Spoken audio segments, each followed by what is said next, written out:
अस्सलाम वालेकुम। Welcome to bird of science coaching academy.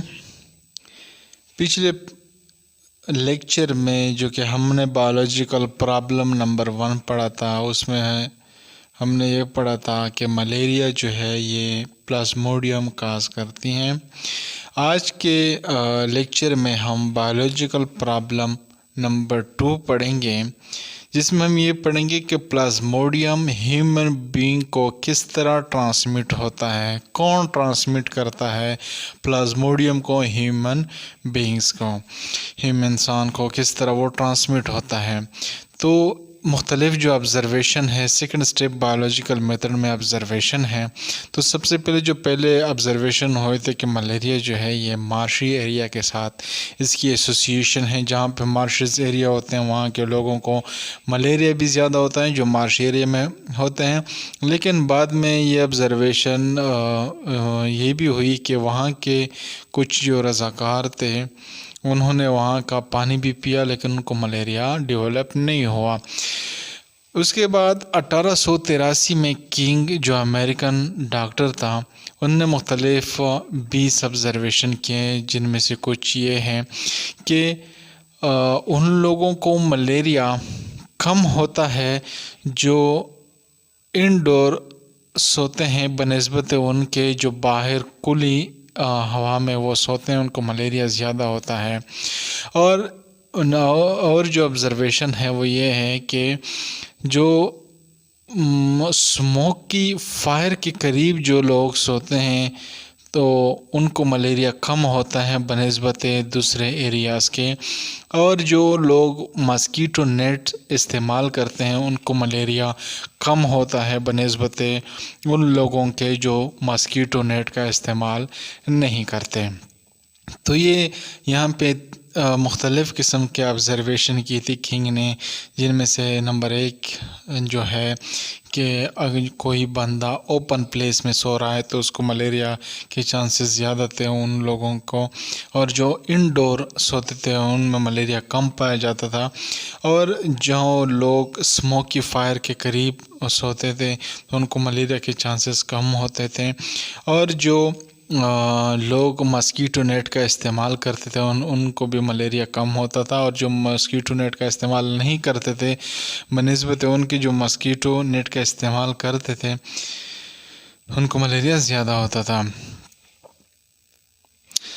तो अबाउट जो ऑब्ज़र्वेशन है, मुख्तलिफ़ किस्म के ऑब्ज़र्वेशन जो हमने देखी, तो उस बुनियाद पे हाइपोथेसिस जो किंग ने सजेस्ट की वो ये कि मस्कीटो ट्रांसमिट प्लाज्मोडियम, कि मस्कीटो जो है ये प्लाज्मोडियम जो है जो ट्रांसमिट होता है ह्यूमन्स बीइंग को, वो मस्कीटोस के ज़रिए होता है।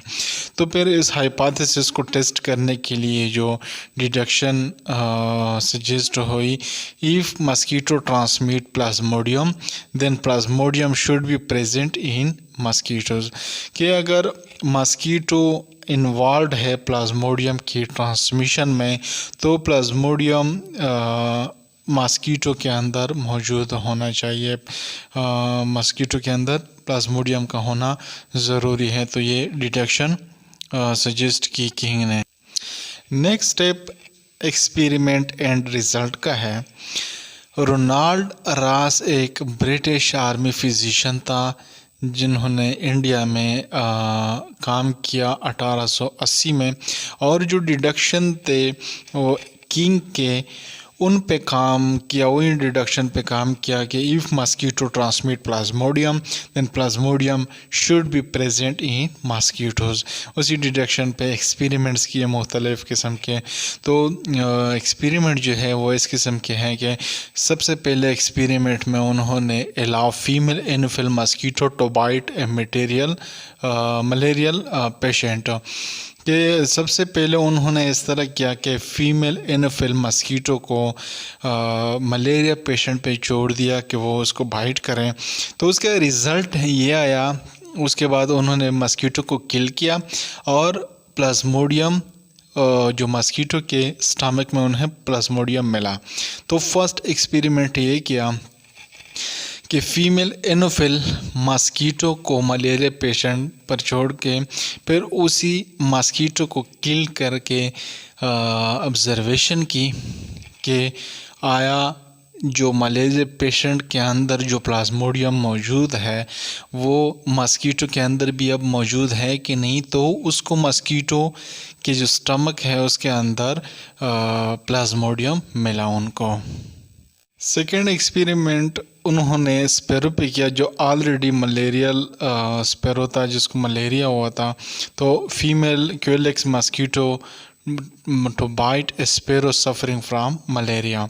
तो उसके बाद उन्होंने वही मस्कीटो को किल करके उसके अंदर प्लाज्मोडियम उन्हें मिला जो कि स्टमक वाल में मौजूद था। उसके बाद वो जो प्लाज्मोडियम था वो move toward the salivary glands जो है मस्कीटो के वहाँ पे चला गया। तो जो थर्ड एक्सपेरिमेंट उन्होंने किया कि जो इन्फेक्टेड मस्कीटो थे यहाँ पे जो स्पैरो को बाइट किया था जिस मस्कीटो ने वहाँ उनमें से कुछ मस्कीटो जो इन्फेक्टेड थे वो अलाउ किए कि वो हेल्दी स्पैरो को बाइट करें। तो वो बाइट करने के बाद जब हेल्दी स्पैरो को मलेरिया हुआ फिर उसके ब्लड टेस्ट किए गए तो ब्लड के अंदर वहाँ पे प्लाज्मोडियम मिला।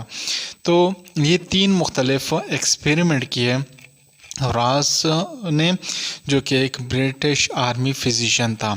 तो पहले एक्सपेरिमेंट में उन्होंने फीमेल एनोफिल मस्कीटो का इस्तेमाल किया मलेरिया पेशेंट पे तो उन्हीं मस्कीटोज़ में प्लाज्मोडियम मिला। सेकेंड एक्सपेरिमेंट में उन्होंने स्पैरो का इस्तेमाल किया जो कि ऑलरेडी मलेरिया उसको हुआ था। तो फीमेल क्यूलेक्स मस्कीटो का इस्तेमाल करके फिर उसी मस्कीटो के अंदर प्लाज्मोडियम का मिलना और फिर वही मस्कीटो जो इन्फेक्टेड था मलेरियल स्पैरो से फिर हेल्दी स्पैरो पे उसको छोड़ दिया कि वो उसको बाइट करें। तो हेल्दी स्पैरो जो है उसको मलेरिया हो गया और उनके ब्लड में प्लाज्मोडियम मिला। तो इस सारे एक्सपेरिमेंट और रिज़ल्ट से ये मालूम होता है कि जो हाइपोथेसिस हमारे पास mosquito transmit plasmodium is true, जो कि हमारे पास ये हाइपोथेसिस था कि मस्कीटो ट्रांसमिट प्लाज्मोडियम ये ट्रू है हमारे